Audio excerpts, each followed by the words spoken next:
আসসালামু আলাইকুম এভরিওয়ান, কেমন আছেন সবাই?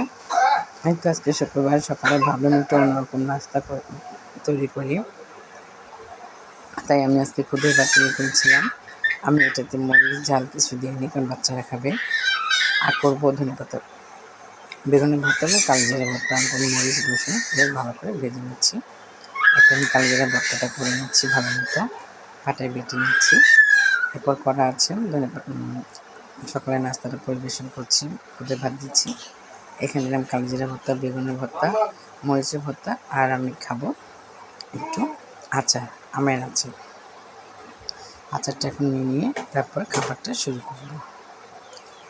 এই ছিল আমার আজকে সকালের নাস্তা। তারপর তো সারাদিনের কাজ, রান্না বাড়া, কাটা ভাজা সব শুরু করে আজকে আমি করেছিলাম সবজি দিয়ে শুটকি রান্না করেছিলাম। এই সবজির মধ্যে ছিল পটল, আলু আর চিচিঙ্গা, বেগুন।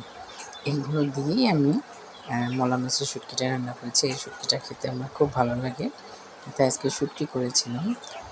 কারণ খুদে ভাত আছে, ভর্তা আছে, তাই ভাবলাম শুটকি করি। আর করেছিলাম বেগুন পটল একসাথে ভেজে তারপর পেঁয়াজ দিয়ে একটু ভুনা ভুনা করেছি, বেশি করে তেল দিয়ে।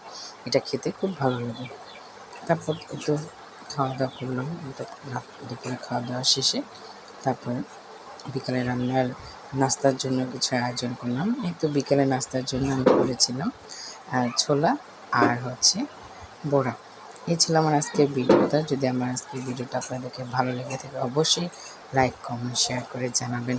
ভালো থাকবেন সবাই। আল্লাহ হাফেজ।